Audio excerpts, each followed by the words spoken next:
빌립보서 4장 21절에서 23절까지의 말씀 한 절씩 교독하고 마지막 23절은 같이 읽도록 하겠습니다.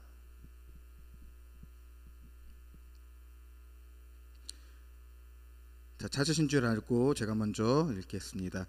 그리스도 예수 안에 있는 성도에게 각각 문안하라.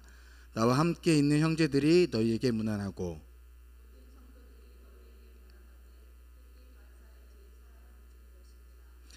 같이 읽습니다. 주 예수 그리스도의 은혜가 심령에 있을지어다. 아멘. 기도하고 함께 말씀 보도록 하겠습니다. 기도하겠습니다. 하나님, 거룩한 주일날 우리를 불러주시고 이 시간 주님을 찬양하며 예배합니다. 말씀 가운데 함께하여 주시고 말씀을 통해서 우리 모든 성도들 마음속에 하나님의 말씀이 깊이 심겨질 수 있도록 인도하여 주시옵소서. 감사함을 드리며 오늘도 살아 역사하시는 예수 그리스도의 이름으로 기도합니다. 아멘. 우리 헌금을 위해 기도하겠습니다. 하나님, 이 시간 귀한 예물을 하나님의 손에 올려드립니다. 하나님, 이 예물을 하나님께서 기쁘게 받아주시고 이 예물을 통해서 이 예물이 쓰여지는 그곳에 하나님의 사랑과 하나님의 은혜와 하나님의 말씀이 선포되어질 수 있도록 축복하여 주시옵소서. 물질만 하나님 앞에 드리는 것이 아니라 우리의 시간과 우리의 마음과 우리의 모든 것들을 드릴 수 있는 우리 일전의 성도들 될 수 있도록 축복하여 주시옵소서. 감사함을 드리며 예수님의 이름으로 기도합니다. 아멘. 할렐루야. 예, 거룩한 주일날 하나님의 성전을 사모하여 나온 사랑하는 일전의 모든 가족들 가운데 하나님이 주신 은혜와 기쁨이 가득할 줄 믿습니다. 예, 명절을 맞이해서 많은 분들이 가신 것 같아요. 오늘 보니까 주일 낮 예배에도 11시 예배에도 많은 분들이 오지 못하셨고 또 저녁 예배는 또 가족들과 보내시려고 많은 분들이 오지 못했지만 그럼에도 불구하고 하나님을 사모하며 나온 우리 모두에게 하나님이 주신 은혜가 있을 줄 믿습니다. 우리 옆에 있는 분에게 그래도 왔으니까 인사하겠습니다. 즐거운 추석 되세요. 예, 즐거운 추석 되시길 바라겠습니다. 사랑하는 우리 일전의 성도님들, 누군가에게 편지를 쓸 때 마지막 부분에는 그 사람과의 관계가 너무나 잘 나타나 있습니다. 중요한 이야기 앞부분에서 편지를 쓰면서 중요한 이야기를 다 했다 할지라도 끝맺는 말 속에는 사람들의 진심 어린 마음들이 담겨있는 모습을 보게 되어집니다. 만약에 사랑하는 가족에게 편지를 썼다면 마지막에는 뭐라고 이야기할까요? 사랑해 라고 하면서 마무리하는 그런 모습들을 보게 되어집니다. 그 가족을 정말로 사랑하기 때문에 그 마음이 담겨 있습니다. 오늘 우리가 읽은 빌립보서 4장 21절에서 23절 말씀에서도 바울이 빌립보 교회 교인들에게 보낸 편지입니다. 그는 편지 속에 복음과 기쁨, 겸손과 감사에 대해서 이야기하고 있습니다. 그리고 이제 마지막으로 이제 끝맺는 그런 편지를 쓰게 되어집니다.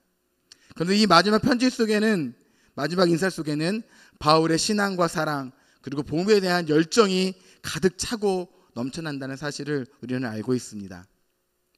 지금 바울은 평안한 집에서 편지를 쓰는 것이 아니었습니다. 지난번 설교에서도 말씀드렸지만 로마 감옥에 갇혀있는 상황이었습니다. 미래가 불확실한 그런 상황이었습니다. 생명까지도 위협받는 그런 어려운 형편에 있었습니다. 그럼에도 바울은 절망이나 원망의 말로 편지를 끝맺는 것이 아니라 오히려 빌립보 교회 성도들을 향한 축복과 그 다음에 하나님의 은혜를 함께 나누고 있는 모습을 우리 빌립보서의 말씀을 통해서 우리는 볼 수 있습니다. 오늘 본문의 이 짧은 3절의 말씀을 통해서 우리는 믿음의 사람들이 어떻게 살아가야 하는지 또 어떤 모습으로 하나님 앞에 나가야 하는지 그런 시간들을 가졌으면 좋겠습니다. 첫 번째, 하나님의 자녀됨은 오직 그리스도 안에 있다는 것을 우리는 알고 있습니다. 바울은 오늘 본문에서 21절에 이렇게 말씀합니다. 그리스도 예수 안에 있는 성도에게 각각 문안하라 라고 말씀하고 있습니다. 여기서 중요한 표현이 하나 나옵니다. 그것은 바로 그리스도 예수 안에 있다는 말입니다. 바울은 성도들의 하나님의 자녀됨을 설명할 때 그들의 국적이나 사회적 신분 혹은 그들의 업적을 이야기했던 모습이 아니었다는 사실입니다. 오직 그리스도 예수 안에 있는 자들이라고 이야기하고 있는 모습을 오늘 본문에서 우리는 볼 수 있습니다. 우리는 종종 세상 속에서 나는 누구인가 라는 질문을 던집니다. 사람들은 학벌이나 직업 그리고 사회적 지위를 이야기하고 그들을 평가할 때가 참 많이 있습니다. 그러나 성경은 고린도후서 5장 17절에서 우리에게 이렇게 말씀합니다. 누구든지 그리스도 안에 있으면 새로운 피조물이라 이전 것은 지나갔으니 보라 새 것이 되었다라고 선포하고 있습니다. 성도 말씀하면서 이렇게 말씀하시면서 성도의 하나님의 자녀됨의 조건은 세상의 조건과는 전혀 다른 그리스도 안에 있다는 것을 강조하고 있습니다.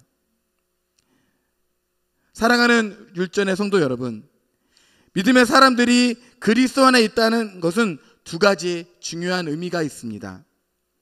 그것은 우리는 더 이상 세상의 기준으로 평가받지 않는다는 사실입니다. 세상은 성공과 실패, 높고 낮음을 기준으로 사람을 평가하지만 그리스도 안에 있는 성도는 오직 하나님의 자녀로서 인정받는다는 사실입니다.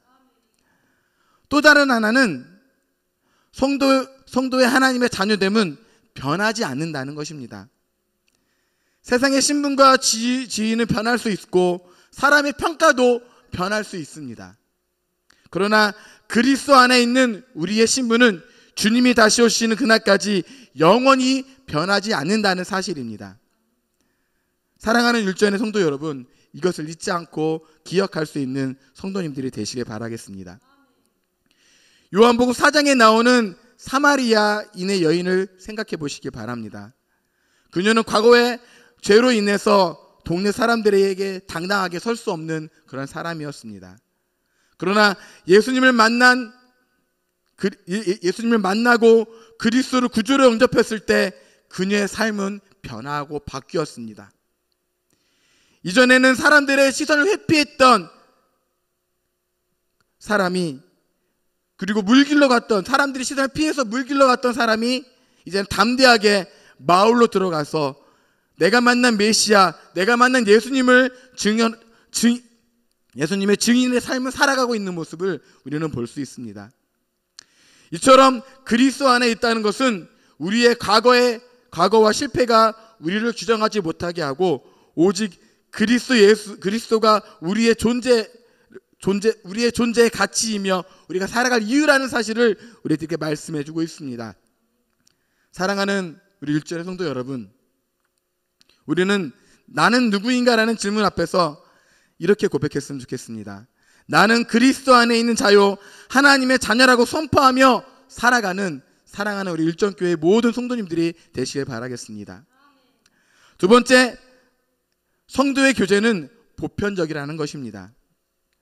우리 21절과 22절 말씀을 다시 한번 읽어보도록 하겠습니다. 다 함께 오늘 21절과 22절 말씀입니다. 시작. 나와 함께 있는 형제들이 다 너희에게 문안하고 모든 성도들이 너희에게 문안하되 특별히 가이사의 집 사람들을 몇 중이니라 라고 기록되어 있습니다. 여기에는 성도의 교제가 가지는 중요한 특징을 우리들에게 말씀해주고 있습니다. 그것은 바로 보편성입니다. 성도의 교제는 단순히 한 교회 울타리 안에 머무는 것이 아니라 그리스도 안에서 하나 된 모든 성도들에게까지 확장되어진다는 사실을 우리는 알고 있습니다. 사도 바울은 로마의 감옥에 있었습니다.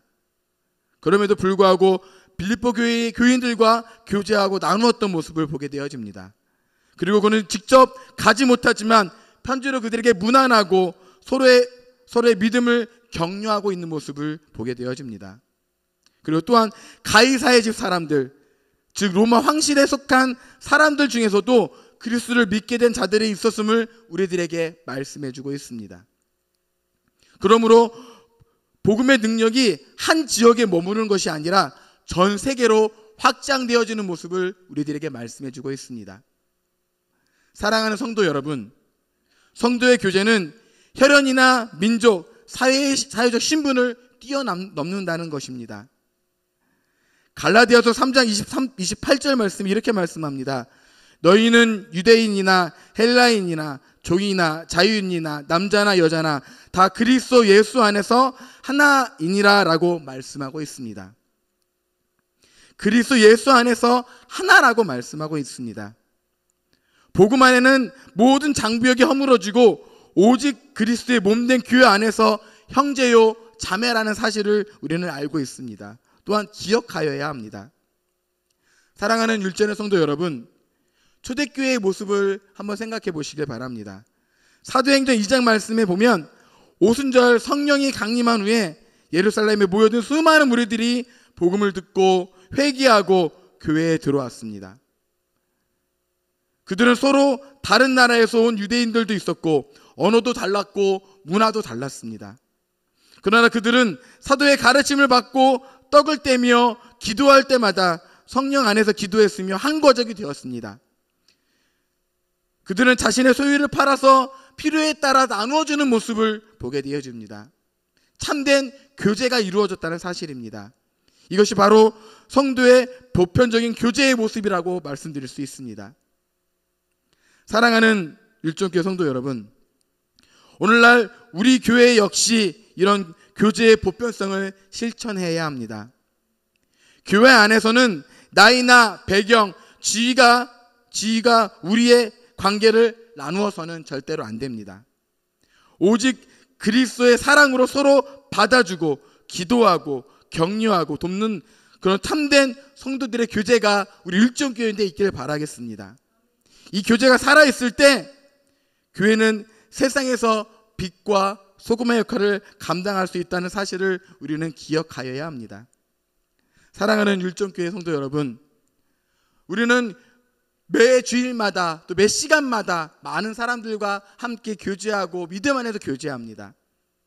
때로는 어린아이로부터 어르신에 이르기까지 많은 분들과 함께 교제하고 나누는 가운데 있습니다. 그 가운데 서로 위로해주고 격려해주고 힘을 북돋아줄 수 있는 사랑하는 우리 율전의 모든 성도님들이 되시길 바라겠습니다. 세 번째, 성도의 삶은 은혜로 맞춰져야 한다는 사실입니다. 오늘 본문 마지막 23절의 말씀에서 이렇게 말씀합니다. 주 예수 그리스도의 은혜가 너희 심령에 있을지어다 라고 말씀하고 있습니다. 우리의 구원은 전적인 하나님의 은혜로 시작합니다. 때문에 모든 성도의 시작도 은혜로 시작하고 과정도 은혜이며 마지막도 은혜라는 것을 우리는 강조하고 있습니다. 에베소서 2장 8절에서 9절 말씀에 이렇게 말씀합니다. 너희는 그 은혜에 의하여 믿음으로 말미암아 구원을 받았으니 이것이 너희에게서 난 것이 아니요 하나님의 선물이라. 행위에서 난 것이 아니니 이는 누구든지 자랑하지 못하게 함이라 라고 말씀하고 있습니다.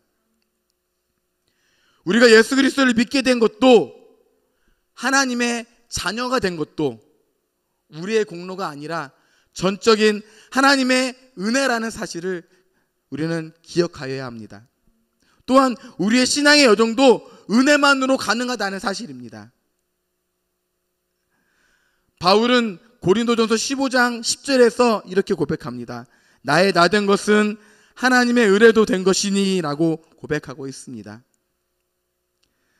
사도 바울과 같은 위대한 사역자도 자기 공로를 이야기하지 않았습니다. 모든 것이 하나님의 은혜이며 하나님의 주권 안에 있다라고 고백하고 있습니다. 사랑하는 율전의 성도 여러분,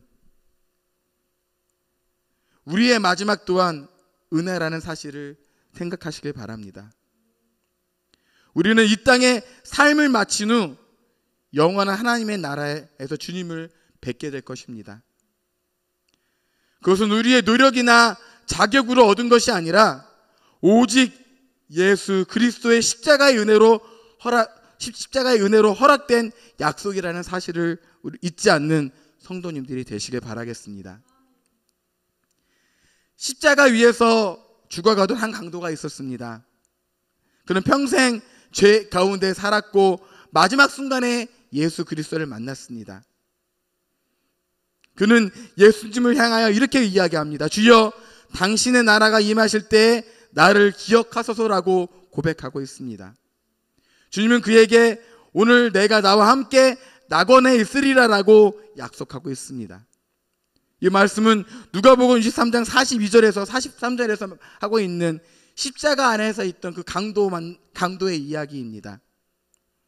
이 사건은 성도의 마지막이 오직 은혜로 마무리되어져야 한다는 사실을 우리들에게 잘 보여주고 있는 말씀입니다. 사랑하는 율전의 성도 여러분, 우리의 삶은 모두가 하나님의 은혜입니다. 이것을 기억하고 하나님 앞에 나아가는 사랑하는 율전의 성도님들이 되시길 바라겠습니다. 기쁜 일이 있을 때에도, 행복한 일이 있을 때에도, 우리에게 어려움이 있다 할지라도, 괴로움이 있다 할지라도 그 모든 것이 하나님의 은혜라는 사실입니다. 힘들고 어려우십니까? 지치셨습니까? 마음이 아픈 일이 있으십니까? 그때 하나님 앞에 무릎 꿇고 기도하시길 바랍니다. 그 모든 것들이 하나님의 은혜라는 사실. 제가 율전교회에 온 것도 하나님의 은혜이고요, 여러분들을 만난 것도, 율전의 성도님들을 만난 것도 하나님의 은혜입니다. 우리가 이것을 잊지 않고 늘 기억할 수 있는 성도님들이 되시길 바라겠습니다. 오늘 우리는 말씀 속에서 하나님의 자녀됨은 예수 그리스도 안에 있다라고 말씀드렸습니다. 또 성도의 교제는 보편적이라는 말씀을 드렸습니다. 성도의 삶은 시작부터 끝까지 하나님의 은혜로 마무리하여야 함을 여러분들에게 말씀드렸습니다. 사랑하는 율전의 성도 여러분, 이제 우리는 추석 명절을 맞이했습니다. 고향으로 가신 분들도 계시고, 또 교양에서 유튜브로 지금 예배 드리시는 분들도 계시고, 또 우리는 많은 가족들을 만나게 될 것입니다. 우리가 만난 그 하나님의 은혜를, 우리가 만난 그 예수님의 은혜를 믿지 않는 가족들에게 나누어 주시길 바랍니다. 그리고 그 모든 것들이 하나님의 은혜였음을 그분들에게 이야기하시길 바라겠습니다. 그러할 때 내 옆에 있는 가족들이, 하나님을 알지 못하는 가족들이 예수 그리스도를 믿게 될 것입니다. 그리고 하나님을 증거하고 증인의 삶을 살아갈 수 있는 우리 모두가 되어질 수 있기를 바랍니다. 사랑하는 율전의 성도 여러분, 이제 우리는 세상 밖으로 나아갑니다. 그리고 세상 밖에 나아가서 많은 사람들을 만나게 되어질 것입니다. 그들에게 오늘 우리가 만난 그 하나님, 오늘 우리가 만난 그 은혜, 하나님 주신 그 기쁨들, 감사의 것들을 함께 나눌 수 있는 사랑하는 우리 율전교회 모든 성도님들이 되시길 바라겠습니다.